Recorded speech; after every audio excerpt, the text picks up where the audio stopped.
Patuloy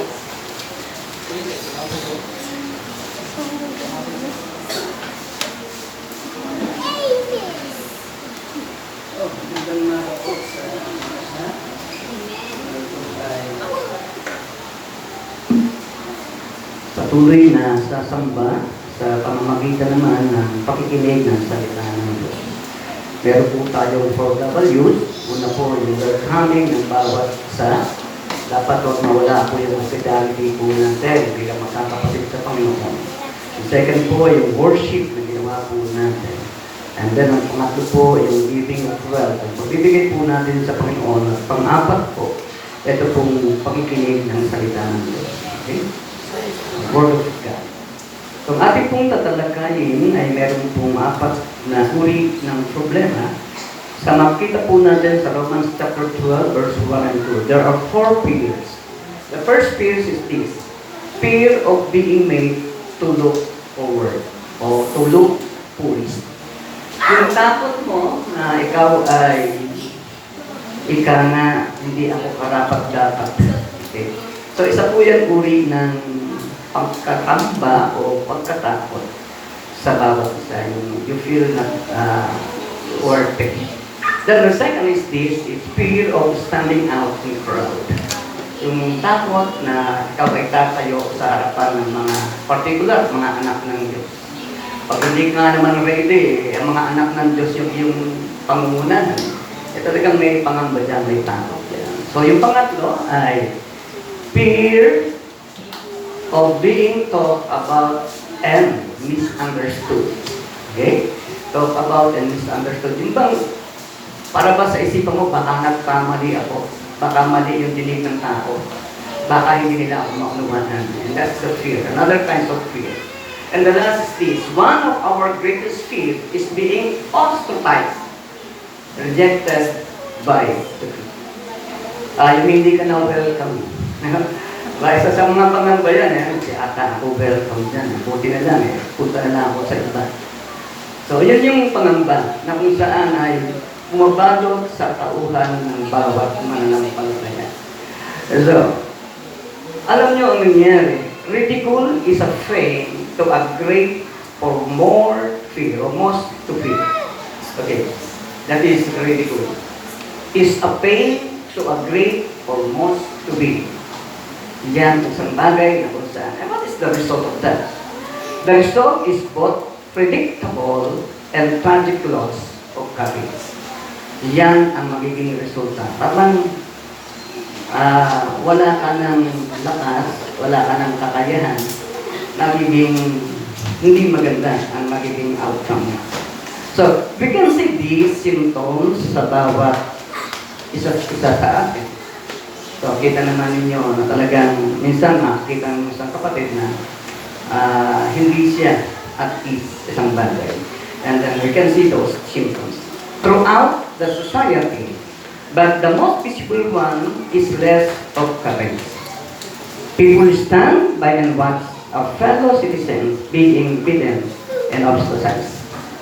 So, bagay na kung saan, do not interfere. They are afraid. And our political leaders watch the community and go up other nations. And they do nothing. So, yan po yung nangyayari, no? Yung mga political leaders natin kapag yung ating pong bansa ay pinamunahan ng mga communism. Napapansin nila yan, pero wala naman silang ginagawa. Okay? Napapansin nila yung gutom na rampang-karampang sa ating sosyedad, pero wala namang ginagawa. So, yun yung isang bagay na kung saan ay malaking problema. They are afraid. Why? Tatakot po sila. No? People complain in private about the state of affairs but will not speak out of in public. They are afraid. So, mga tao na kung saan, I feel we need to seriously consider what is involved in standing courageously. Allow me to mention 6 observations from these 2 verses. By the way, ang ating pong paksa is standing courageously is living above the level of mediocrity. Okay? Standing courageously. So, ito po yung huling linggo ng ating pong paksang perseverance or persistency. Kailangan tayong tumayo na mayroong tapang. Kasi maraming problema ang ating mga. So meron pong 6 na obserbasyon akong nakita dito po sa book of Romans chapter 12 verse 1 and 2. The first thing is this. This truth is mainly for the Christian. Ito ay particular na ka-address sa bawat Christian. Okay? Ito pong chapter 12 verse 1. Ang sabi po dyan, I urge you, I beseech you, therefore, brethren, by the mercies of God, when God called brethren, ito ay tumakategorize yan sa mga Kristiyano. So, hindi yan sa mga hindi Kristiyano. Ngayon, kung hindi ka pa Kristiyano, medyo masakit po ito. Okay? Pero kung Kristiyano ka, dapat mo tanggapin itong araw na ito.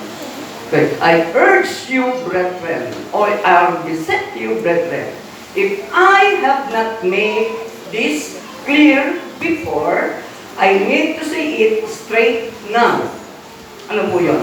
Apart from the personal and vital faith in Jesus Christ, it is impossible to wage a winning effort against the system called the Word. Ano po tayo? Nasa ilalim po tayo ng isang pangnan, which is the systems of the Word. Okay? So, trying to soar on one's own, overcoming the powerful magnet of majority without help from above would be a frustrating and unproductive effort ang magiging bunga lamang niya. So, only God can give us such transforming power through our faith in His Son. Okay? Ang Diyos lamang po ang siyang makakapagbigay ng pagbabago, totoong pagbabago. Kaya nga, ang sabi ng talata, I urge you therefore, Christian. Okay? Ang totoong pagbabago, hindi po yung ganda ng sasabihin ko, hindi yung dami nating napapakinggan, kundi ang totoong pagbabago ay magmumula sa ating Panginoong Jesucristo. Okay? Kahit na anong ganda ng programa, kung wala naman ang Kristo sa buhay mo, knowledge lang yan, kaalaman lang yan, pero walang totoong pagbabago. Okay. Yan po yung una. Okay? Ang una po nating makita, this truth is mainly for the Christian. I urge you, brethren. Okay? So, dapat sa isang mananampalataya, merong makita po talaga changes of pagbabago. Okay? So, another thing is, there is an urgency in this message. Instant urgency. In fact, Paul doesn't be a nice if. What? No, he says, I urge you. But the writer is pressing his pen, okay, hard. He feels passionate about this. And so much so, okay, no one ever is farlessly out of conformity. Sa madaling salita, mahalaga po ito. It is an urgency sa biyaya ng Panginoon sa mensahe po ito. So, ano ba ang urgency dyan? Sabi nga niya, I urge you therefore, okay? I beseech you therefore, brethren, by the mercies of God, that you present your body. Presenting our body ay mahalaga. Mayama ko i-expect ko yan. As a living sacrifice, holy, acceptable to God, which is your reasonable service. So, it is an urgency na dapat nating maunawaan. Bakit? Malaki na po ang problema ang hinaharap. No? Individually, family, church, or even our country, maraming problema. Okay? Kaya napakahalaga na talagang mapakinggan po natin itong totoong naisin at pagbabago ng Diyos. So yung pangatlo na nakita ko, this urgency is related to a sacrifice. This urgency is related to a sacrifice. This point being the process of commitment is a holy sacrifice. So ano po ang ibig sabihin yan? We never sacrifice something easily. Okay? The whole idea of sacrifice is yielding something that is important to us. Yung po yung totoong idea ng salitang sacrifice. Yielding something that is important to us. Kung ano yung pinaka-important, yung pa yung isa-sacrifice mo. At alam natin ang importante sa atin, your body. Sa sakripisyo niyan, napakahalaga sa iyo ng katawan mo, nililinis mo nga yan araw-araw. Ito sasabihin sa iyo ng Diyos, sabi ng banal na kasulatan ay, present your bodies. So, paano mo ipipresent ito? Something that is important to us, yun ang sakripisyo. Okay? Releasing, giving order, letting go, surrendering, the urgency will call for sacrifice. Notice po natin that the sacrifice is not only holy, but it is a living sacrifice. Kala natin, sige, sacrifice natin yan, yung kabanalan. Pero hindi po yun. Ang ating pong isa-sacrifice ay hindi lamang holy, kundi living sacrifice. Buhay. Buhay na pagsasakripisyo. This is sacrifice touches. This sacrifice touches two realms. The inner person and the outer person. So ano ba yung inner person? Inner person is addressed in the word present. Okay? I urge you to present your bodies. And that is inner present. Okay? Inner person. Okay. This is a decision we make. Deep down inside ourselves. Okay? Isang pag-decide, pagpapasya, na ang pagpapasya yun, malalim sa iyong kamalayan. Okay? Inside ourselves. And that is, tinatawag kong inner person. Or, tinatawag natin present. So, the second is outer person. I mentioned two realms. Inner person and outer person. And then the outer person, your bodies. Okay? That part of you that touches the system around you. Ibig sabihin lamang yan, I urge you by the mercies of God, Christian, make deep down God-level decision to present your bodies. Dalawa yan. Present or tinatawag nating inner and outer. Panlabas na kaanyuan at panloob na kaanyuan. Dapat po yung isacrifice mo.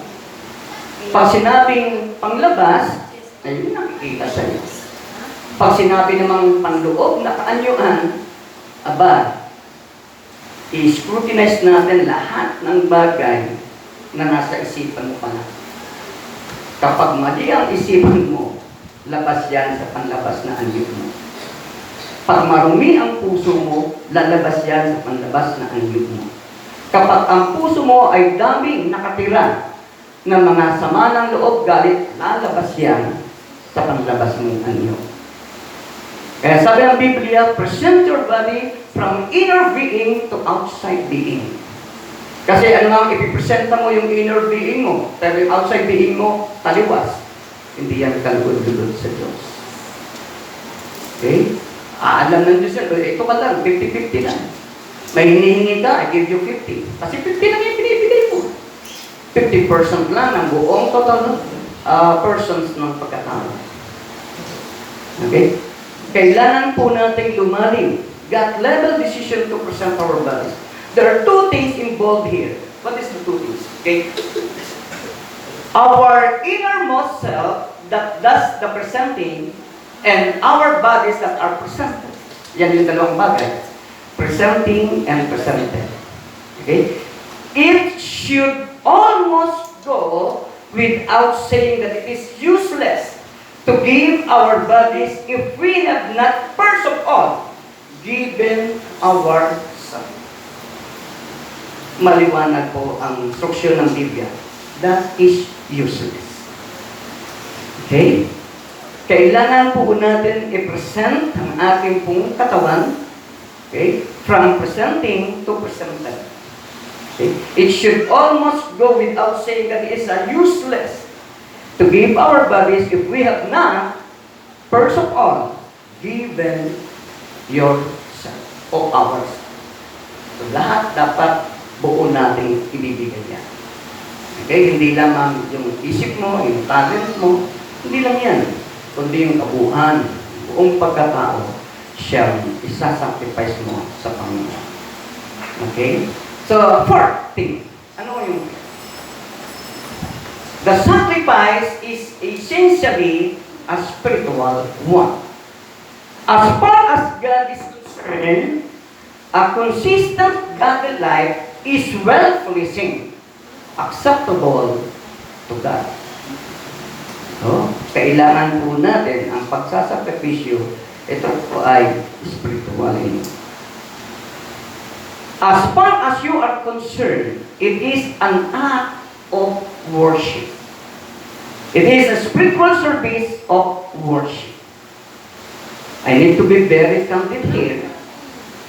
Okay? If you are Sunday Christian, you will not stand alone when outnumbered.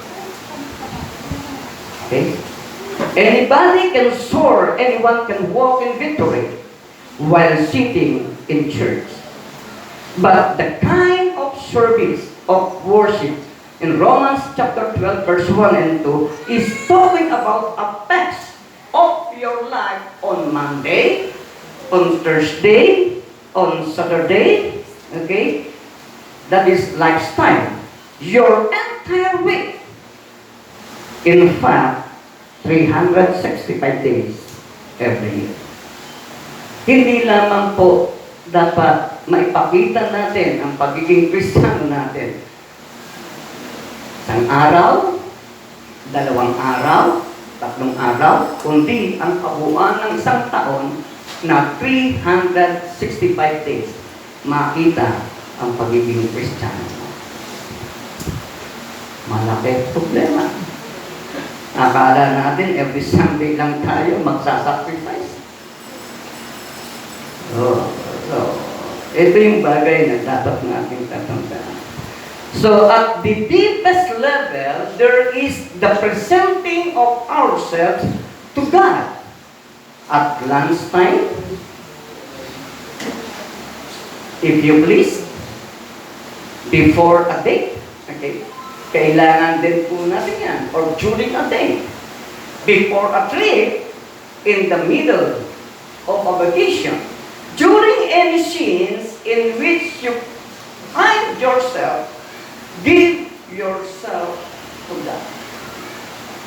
Huwag mong pipiliin lang, ay, nasa church ako, ako bilang isang Kristiyano.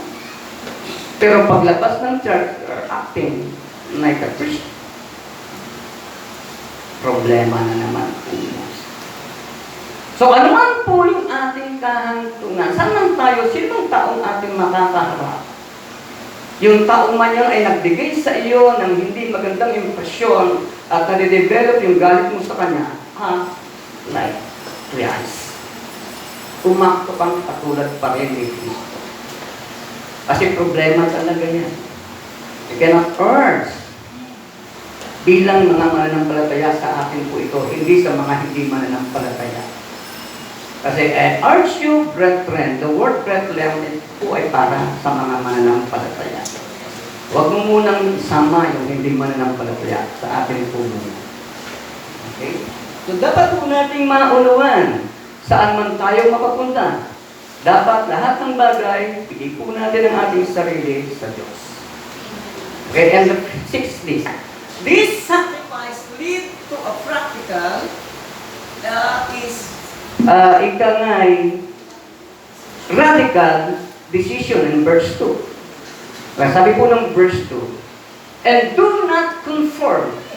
Matapos po natin scrutinize yung the word na I beseech you therefore, O brethren, then that you present your bodies, the second in verse 2, and do not conform to this world.